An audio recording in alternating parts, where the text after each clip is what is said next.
Yo, this is Slauson Ave activist, Mr. Randy Beckton. Most of the people in our hood know me from doing the Boys to Men enrichment program at John Muir Middle School. John Muir Middle School is located 59th in Vermont. It's something that I've been doing since 2012. It's something that I continue to do even though I'm not a part of that program anymore. But we doing a new program where we're going to take some of our local artists, local community members, and we're going to create workshops around film, photos, and learning lessons. So I'm a real teacher. I graduated from CSUN with Child and Adolescent Development back in 2019. I've been working with LAUSD, with Sandy Hook Promise, different roles throughout the district. And since COVID, I've been a cameraman. So when COVID happened, I ended up getting the camera, filming a few homies, and I guess this shit worked out for me. Me and this nigga ODMSLIM, we going to put something together for the kids. We want to do a youth prevention program. That's what I got into this for, and that's what I'm going to stay in it for. I don't care about no camera shit if we ain't making an impact and helping the youth. So this is going to be the way that we make this impact and help the youth. We're going to make sure that they all get cameras, tell their stories, so we can all be the hero of our own story. So if you want to help me, help ODM, and want to be a part of this, let me know. We got roles and jobs, but ain't no man bigger than the program. It's program time. What's happening with y'all, man? It's your boy ODMSLIM. This Phase in the Back, Part 1, Episode 1. Slauson activist. You know what I'm saying? Slauson, deal with Mardigan. What's the deal, man? What's good with you, man? I appreciate you having me, G. Yeah, you know, man. I had to start something new, you know what I'm saying? Why not you? You know what I'm saying? Hell yeah. Hell yeah. Let's get right into it, man. All right, man. Who is... No, first, where do you come from, first of all? Where you come from? Where area you from, all that? So, I'm born and raised all Slauson. Right. 56 in Vermont, between Vermont and Butler. I'm talking 52nd Street Elementary School, John Muir Middle School, Compton High School, and then I got my bachelor's from Cal State Northridge in Child and Adolescent Development. Ooh, yeah. All right, you know something then. So yeah, man. All right, come on. Where you get that name from, Slauson activist? So, what started it off for me is I was trying to create a program that was a community-based program where we had graduates that went to John Muir Middle School. That was from a program called Boys to Men. Right. Boys to Men is a program at the middle school that been happening since like 2002. I'm class of 04. So he was inviting brothers who formerly graduated to come and now teach the kids. You know what I mean? Because we was once them. Right, you know what I mean? Right. And I'm one of the graduates that came back and cultivated that program. So we the kids from the middle school that teach at our middle school about Malcolm X, Che Guevara, the Black Panther Party, how to tie a tie. So the Slauson name came from me actually, getting off Slauson when I was catching the bus in my early years of college, and then going to the middle school, where I do my activism at. Right, that's fly. Yep. Gangbang ever? Nah, so that's why I wanted to do this interview, because I think, with us trying to get people engaged and like bring funds and to the program to do the activism and stuff, a lot of niggas think I gangbang. I'm actually from 56 in Vermont, and I know my block was a neighborhood block. Okay. You know what I mean? I understand that. Yeah. You get what I'm saying? Yeah. Yeah, like we had them two houses, Right. I only know niggas by their real name, like Dante. Yeah, right. Donnie, all them niggas. Yeah. That's my family. Like me and Amari, his little cousin, his little brother Amari, we actually do Boys to Men. He do the music, and then I was teaching like this journaling, self-initiating type of lesson. So, being that I grew up over there, but I ended up moving at 14 after I caught my case at John Muir. Right. I think gangbanging passed me. Cool. Unfortunately. Not unfortunately. Unfortunately. It's not unfortunately. Nigga says fortunately. Oh yeah, because now I try to use. So now that I'm doing the activism, because I've been in the hood that I'm from for so long doing the activism, I feel like activists are people who care about their community, can care about their community the right way, with the same type of aggression and effort that the hoods care about their community. Right. You know what I mean? Because we definitely got an op once we pass niggas, you feel me? And I ain't gonna say who the op is, but you leave our neighborhood, it's another group of people that's not trying to see us win. Right. and that want to keep us out of them institutions. You feel me? I feel it, brother. All right, so you don't gang bang, bro. No. But why do you hang with gang members? You know what? Because when you a black man, it's only two things you can be. You can either be a square or a gang member. And unless you make some bread after college, you don't get to go kick it with the squares. You know what I mean? Like, so I was a security guard, you know, during my undergrad. And when I went back to college at 21, I ended up going and, you know, staying on, Manchester and Maine, you know. And like for like a lot of black men, because we got fucked up families in the hood, it be our girlfriends that take us in and give us somewhere to sleep, you know, whoever the little shorty you hooking up with. And that's how I end up getting over there. So I end up sleeping on floors, and that's where I met my daughter's mom, and that's why I got a stepson. You know, I was sleeping on floors. Hey, but first of all, I want to thank you for being a strong enough man to take in that, because a lot of people understand what it is to be a stepfather and having somebody taking care of somebody else's child the right way, because doing the right examples, because a lot of people don't have that. You know what I'm saying? Period. Like, we used to people that just come out here and be negative towards us, and I don't like my stepfather, he this and that.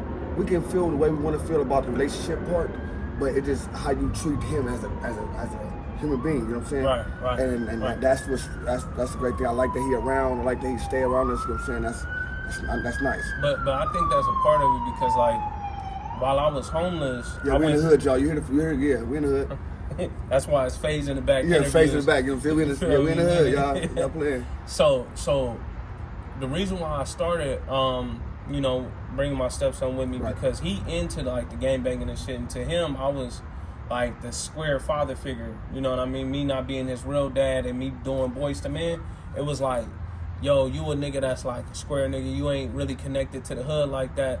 And I let him know all the time, like, bro, I grew up in the 50s. I went to 52nd and John Muir, you know what I mean? But I think, you know, I'm 31 too. I think that's part of it. I think the jerk movement for a 14-year-old boy kind of helped them. It helped a lot of us niggas go from like dancing and partying, and I think that was the first time around like 08, 09 where the teenagers wasn't so big on the game, man. Right.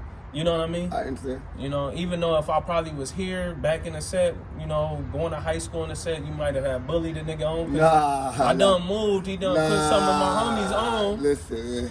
But that's not the story. He talking about. He don't talk about. He don't talk about.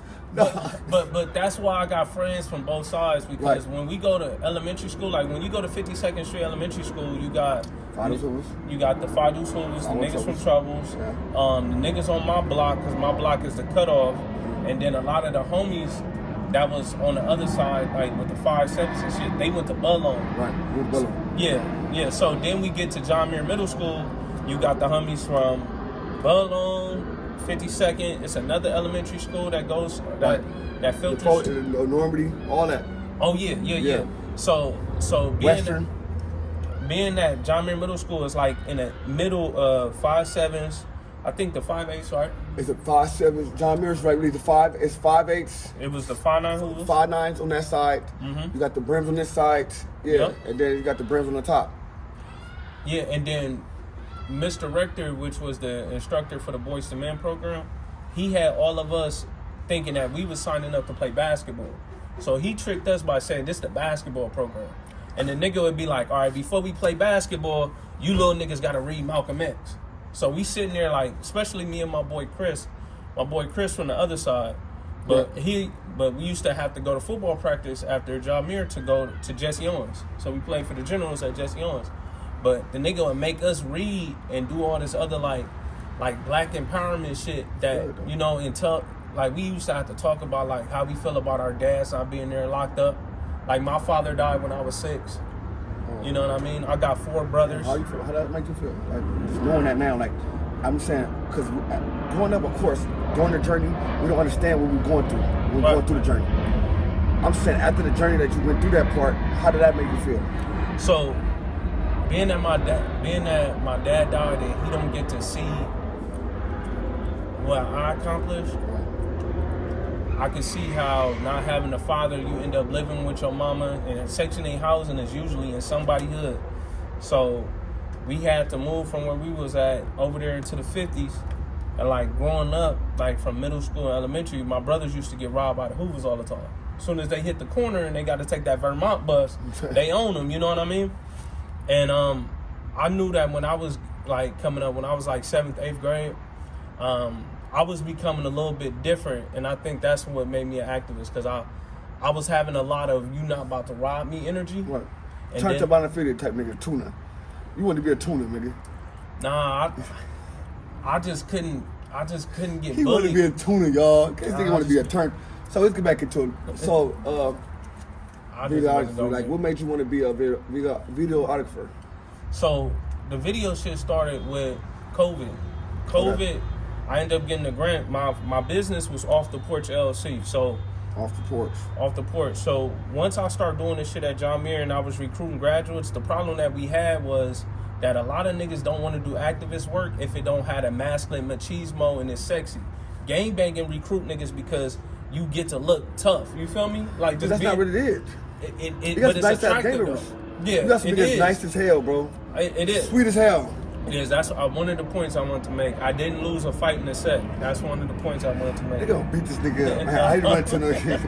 I didn't lose a fight over there. I lost a fight at Jesse Owens to a nigga named Woody. I don't know where this nigga at, but I lost that fight at football. You look for Woody again? Don't we looking for the Woody nigga? Hold on, stop playing. Yeah. Hey, but I'm saying, doing this videography stuff, like, what made you want to do the gangbangers though? Like, you do a lot of gangbangers. You got the this boy named from A. Trey Hoover, your one of your students. Treyway. You got you do a gang niggas. You do Fatso. You do a gang arson for sure. Fatso was an accident because Fatso was with the party niggas. So Fatso was an accident. Fatso was with the party niggas. Okay. I didn't know where Fatso was from. But Fatso just did this is recent. Mm-hmm.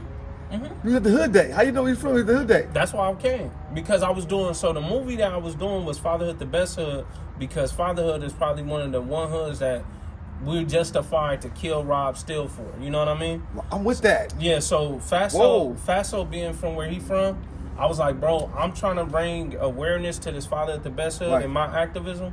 So I'm going to pull up to your Hood Day because I'm an activist, I could build relationships with all the gangs around, all the men, because when you're a teacher at a school, they only give you the bad kids. When you're a black male teacher, they only giving you the bad kids. So I'm bringing the hood in a way where, like, so to answer your question, videography started during COVID, and if you remember, COVID in 2020 was the death of George Floyd. So the camera shit came from a grant. Like, somebody gave me some money for my business that was Off the Porch, and then I had to go buy something. I bought a camera. Because I was already kicking it with niggas like my boy Mac from the Drew League, and I'm a party nigga. I'm a party promoter. I'm a nigga when I was in the hood, I used to dance. You know what I mean? You gotta dance like nah, you a jerk. Nah, I'm too fat to dance, but you know what I mean? I know the fat jerkers, nigga. I know. Hell no. Breathe in. No, nigga, we was more Pretty Ricky, you feel me? Oh, my father, my man. A whole team of J Smooth niggas, you feel me? Oh, my goodness. Nah, but in all honesty, though, the videography shit came from getting a camera, following my boy Mac from the Drew League, supporting him, because I was only shooting small business owners. And it was about being off the porch. So if you was doing shit in the community, if you was a small business, I would come and shoot your shit for free because I was already a teacher with the district. I was making my little EDD check, you feel me? I was good. So I was just trying to promote small businesses, other motherfuckers that was doing shit, and it was called Off the Porch, and that's how the videography shit started. That's how you took that right from my mouth, so I'm gonna tell you how Off the Porch started, but all right, that's how everything started. I got you. Understand. But that's why I go by the Slauson Activist name, because when I introduce myself as Slauson Activist, it ties in the gang shit and the activism all at once in one name. You feel me? So if I introduce you, and most gangbangers, when they banging on you, this is probably a secret for a lot of you niggas, don't take it as they trying to fuck with you or think you a bitch. They really just want to see if you their friend or not. Right, I'm trying to identify you, bro. I'm trying to identify who you is. I'm trying to make sure that you're not in there with no ops. Don't play with me. You feel me? You know what I'm saying? I just what we doing. Where we going? Let's get back into the video. Yeah, so that's why. But you like, bro, I ain't gonna lie, you got strong, like, you strong with this shit, bro. Like, you got strong beliefs, bro. Like, why? Like, all your strong beliefs, all this stuff you got going. What made you believe in it so strong? Like, cause even when you talking, the dialect, the breakdown, everything is like on point. Yeah. On down, it's like, well, cause you call me, bro. You call my eyes, nigga, Sam Slauson activist, bro. I'm like, what the hell? Who the hell this nigga think he is? My son name is Slauson. Right, but I'm like, who this nigga think he is? Dead homies, nigga. Like, this nigga up here, tell me you gonna shoot in my hood day? Who the fuck is this nigga? Yeah. You know what I'm saying? Somebody, let me shoot this nigga about this, that, then go I see him like this nigga got the dreads and shit. The fuck is this nigga, a Rastafarian? Yeah, that's funny. That's funny. I ain't got the dreads no more. I got the bald fade with the name tatted in it. You feel me? So I'm like, bro, let me figure it out, boom. So, and then the person that introduced it to me, he one of my artists, but at the same time, it's like I'm gonna put it like this. His input don't really be counting a lot of times. You're like, oh, he said it, then fuck him. You know what I'm saying? He don't make no sense sometimes. Yeah. Now, but I had to fall back and I had to check it out. Like, let me see what this nigga about. Yeah. You genuine, bro. So when you had the opportunity to be like, all right, boom, this ODMSLIM. You know what I'm saying? Because everybody's calling you, oh, this ODMSLIM. I'm like, what the fuck? Why I keep saying that? Right, like, right. So you got the opportunity to work with a nigga. Like, what made you want to work with a nigga like me? So all of our gang culture, like in LA, our gang culture represent black males. Right. You know what I mean? Especially the doers in our community. And if niggas follow me and they know what Off the Porch Foundation was, it was about celebrating the doers, shaming the spectators, and teaching people how to be the hero of their own story.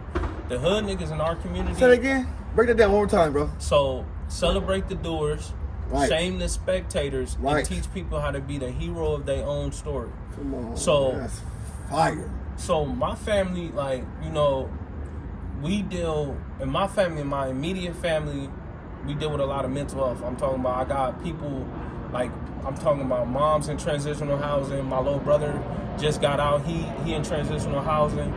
And I was homeless for 5 years. But because I moved from the hood to Carson, so I moved at 14 to Stevenson Village. That's why I always rep Stevenson Village and I do my shit with them. But a lot of niggas didn't know that I was from the 50s, cause me being from Boys to Men and being from a new hood, when you a LA nigga and you move anywhere, you gonna be a LA nigga where you at. Right. So I'm a LA nigga at Compton High, but I'm throwing parties in Carson. I'm gonna be a LA nigga. I wore number 50 as my Compton High jersey. You feel me? I called my boys, these my homies, like, LA at that time, especially when we got crumping, we got jerking, we got clown dancing. Right. It's the epicenter of where everything is popping. Shit was getting cracked, everything was getting cracked at that moment. Yeah, I was from the firm. Right. I was from the firm. You know what I mean? Yeah, so it wasn't one of them places that, like, you deny where you from after you move. It's like you would never, if you ever been in LA, probably even for 3 years, niggas get put on LA hoods, move somewhere else, and never stop claiming this shit. Right. So me being from LA, going over there, a lot of niggas didn't know how to sympathize with me that I had a hood family, but I look like I live in a middle class spot. Cause Carson sometimes, so a lot of niggas. It's nice. Yeah, to a lot of niggas. You know, two-story houses. I'm not saying the gamers out there, man. I'm not talking about all you niggas, 190, Stevenson, all them niggas. I'm not talking about you, power rules, none of that. But it's nice as hell out there. Stop playing. We gonna lie like that. We ain't even gonna play like it ain't. Stop playing. Yeah. It's nice as hell out there. So a lot of niggas, like me being an LA nigga at Compton High that stay in Stevenson's, that stay in Carson, right, I didn't even know that niggas was playing with me. So I went through high school, niggas saying little shit about Carson niggas, and I'm thinking they ain't talking to me. I'm like, nigga, that's the Carson beef. You feel me? Whatever they got going. And now that my family go through all that shit, and I'm going through all that shit as an adult, and I'm in this program to teach these young boys. It's 40 boys. It's an all-boy program. I'm a stepdad to my girlfriend's, son, and they let me move in. Well, that's your son. You gotta stop doing that. I'm stepdad to his son. That's my stepson. Period. Yeah, that's simple. Yeah. Shout out to his dad, because he taught me he was fighting for his son in jail. That's a good nigga. I seen him fight for his son. That's a good nigga. Go to court for the custody while he was still locked up. So hey, shout out to bro. Yeah, shout out to bro. That's real. Big Lionel, shout out to bro. Big That's real. That's real. That's heartwarming. That's some real nigga shit.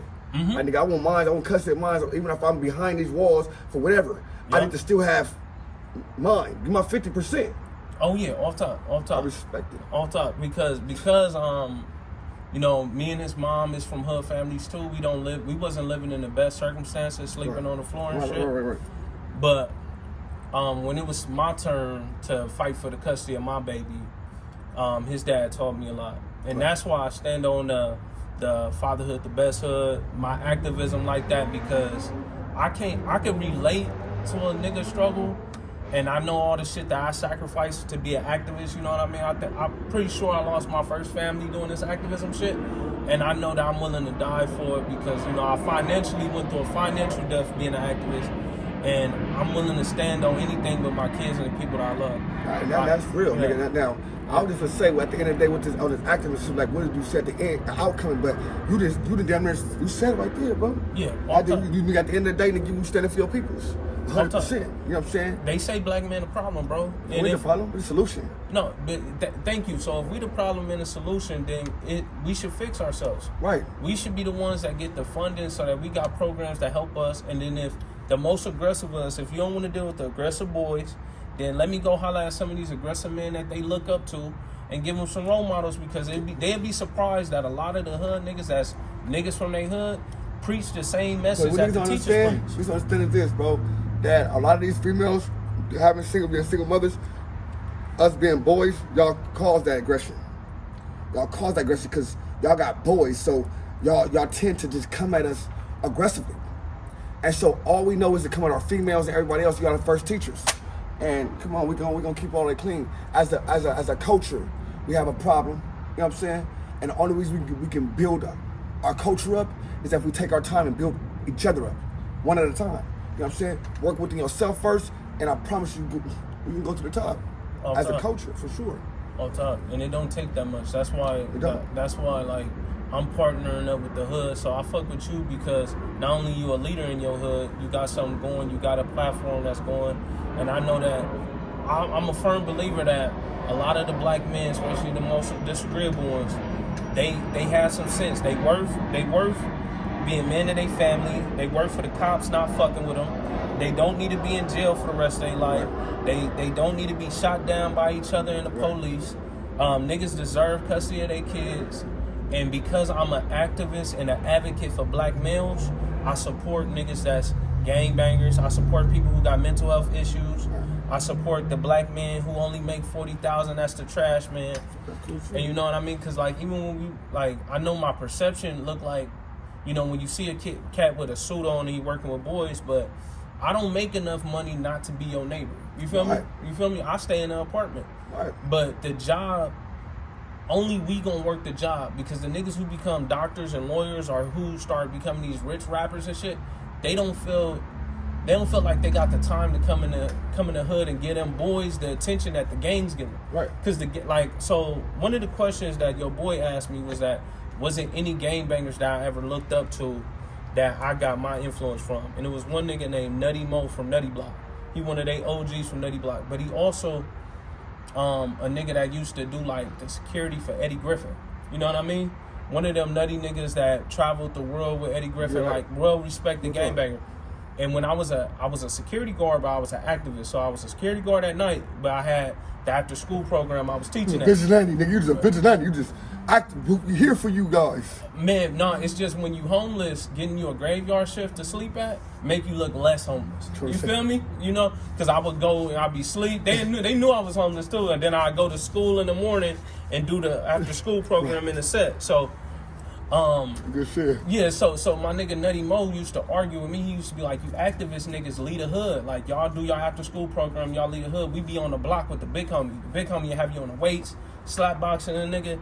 They the ones who, when you in trouble, you can call your, you know, he at the time, this nigga Woody from Nutty Block, R.I.P. He was bigging him up, saying like, yo, I call this nigga. He'll pull up, make sure that I'm good. He'll go to other niggas' hoods that they don't get along with, and like, you know, make sure I'm good so I can get home. He said, you after school niggas don't do that. Y'all not accessible. So I was like, I need to create a program and an energy that if make y'all accessible. That we like my kids, they can. I tap in with niggas. Oh, you over there? Let me tap in with the homie real quick. Big come over here and get that done for you. So I move like that as an activist. Like, I'm in your hood, niggas. My students, like I just shot in Nickerson, One of the niggas from the Nickersons was like, Mr. Randy from Boyz II Men. I'm like, nigga, how the fuck you get over here to the Nickersons? You feel me? Right. He like, man, I couldn't wear that suit. That shit was bullshit. I said, I see you outside gangbanging.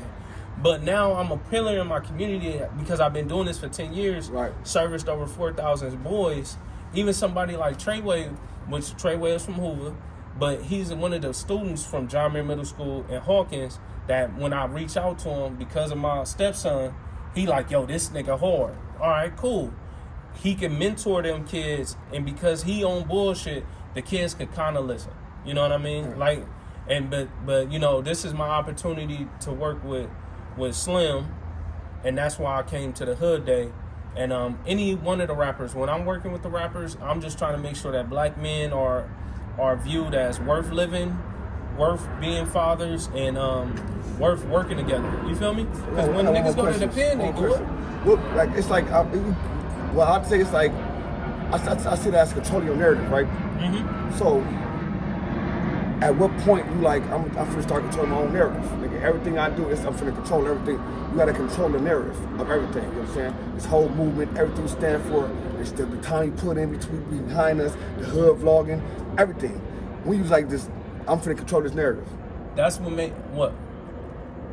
Start it over? Alright, that's cool. That's cool. I can edit it. I do edit shit. So that's what got me into the videographer shit, is because white people is in control of everything with the camera shit. They in control of what they post, how it's posted, all the little memes and shit. So unless we gonna start speaking out, all these blogs and sites that we got a problem with how they make black people look, Right. we gonna look crazy. So TV, blogging, camera shit helps control our image, and they use Hollywood to tell the rest of the world no, they justify why we don't deserve to live, because they'll put somebody that is the most ignorant of us and give them millions of dollars, Like Black 100. yeah, to entertain themselves. But then when they see us in public, they also justify, yo, something like George Floyd was, you know, justifiable because you see the niggas be smoking weed, they be gangbanging, they be drinking and shit. So I'm just, you know, and then I'm telling niggas too, as an activist, trust me, I'm not perfect. You feel me? And that's why I'm not no better than nobody. I can help the narrative and also be a part of the narrative. You know what I mean? I think it's the only way to help the narrative is to lead the narrative. It's to lead with your voice. Lead with your people. Only people gonna follow you, bro, is the right ones, because you're leading right. You gotta lead right. So I feel that's, you know what I'm saying, you're on the right path, bro. You know what I'm saying? We got a lot of things going, a lot of hot things coming. You know what I'm saying? Anything else you want to tell the camera, bro, before we get up out of here? I bet. So what we doing right now is that we gonna have a fully funded program. We looking for sponsors and private donors. Right. So we got a crowdfunding link. We also got all the materials that I use to teach, that we gonna use to teach, because like right here with the journal and stuff, a lot of black men, or a lot of men in general, don't like to be told what to do. So if we tell ourselves what to do, and we make sure that we write it down and we got our own schedule, because no man bigger than the program, then we can tell ourselves and hold ourselves accountable, because we told ourselves, hey, this morning I'm gonna do this, and that, and I know what the rules is, I know what the codes are, and we can play the game properly. You know, I want to leave them with, I want to let them know, like, what I'm trying to do, my biggest form of activism, is tell the niggas, especially it's a lot of square niggas from my generation, which mean they're non-gang banging, affiliated with gang members. They call them civilian internet. They call them civilians. All right, it's a lot of civilians. The civilians, if y'all want the same energy as the hood niggas, just play your role and just, you know, be an activist. Be a person that advocates for some part of our community that need help in fixing. Because if you a doer, then we could celebrate you. But if you a spectator and a bitch, then you're nobody. You're nobody. You're nobody. So if you're a civilian, you could be an activist, and that can help you while you trying to kick it with gangbangers and do shit in your hood. Because niggas respect niggas who do shit in their hood. Right. It's always like that. It's always, we say give back, fight the community. Once you give back, fight the community, bro, in a positive way, bro, we can't nothing but uplift you. I'm a full-time gangster. I done tore this community down for years. Over 20-something years been thugging. And I can sit here like, damn, nigga, you like, oh, bro, you taught me this and that, bro. But at the same time, you teach me, nigga. I done got a lot of shit. I be telling my sons, it's niggas who I can say did that without gangbanging. I got somebody I can point to like this nigga. Brother Randy, that's what I call him. Brother Randy. Hey, you use that brother shit, that shit will fuck a nigga up. You be like, alright, my good. What's up, brother? A nigga be fucked up like, what? This nigga? Man, Brother Randy, he's like, they'll think you Islam. Right, but at the same time I said that, bro, it's like, you the type of person that they would think, like as a Muslim, the way you carry yourself disciplined, you walk like you've been there already before, so it's militant. Nigga thought you went on a 4-yard or something before. Yeah. You know what I'm saying? Yeah. Because the nigga carry himself right. Boys to men at John Muir Middle School. Niggas who watch this, they gonna know exactly what I'm talking about. Right. Boys to men got niggas. It's funny that I graduated with 40 niggas. It's probably only 5 of us that don't gangbang. So gangbanging done took about 35 of my other graduates who graduated the program with me. But I'm hoping that with this relationship and a relationship with the hood, the activists always had like from Malcolm X on. We need them. You know, the gangsters always supported the activists. Right. Because niggas understand everybody's place. Like the nigga at the church that's giving a sermon, he good in the hood. You know what I mean? The nigga selling bean pies on the corner of Crenshaw, he good in the hood. But when you start doing the other shit, that's on you. You sign up for the gangbanging shit, that's on you. But if you want to do some activism shit and you just stay in your lane, I don't never try to be a gangbanger. I don't try to say that I'm siding with ODM. I'm siding with my friends from Hoover. I'm siding with my friends for the VNGs. It's just we all in the same community. These niggas signed up for that type of program. But now that we grown men, we over 30, I hope that we can have a ceasefire among especially the men and the fathers who, if you ain't got no personal shit with that nigga, let that nigga be. You feel me? So that we can do something productive because our kids need us and we need to stay out of jail. We need to stay in our kids' lives. So that's what I'm preaching. And I hope it's more niggas. I want all the other niggas to copy. You know, all the other square college hood niggas. I want y'all all to go partner up with a gang member, go back to your middle school, your elementary school, and do a program with the gangs, the rappers, the entertainers, the actors. Y'all all get together and do something for the kids. You know what I mean? You already know, man. Listen, man. It's not one of them things, man. You already know, man. ODMSLIM, Out the Mud Entertainment, Sloss Active, you know what I'm saying? Welcome to Phase in the back. ODM's cameraman. Phase in the back. That's my personal cameraman, man. We're in the Phase in the back.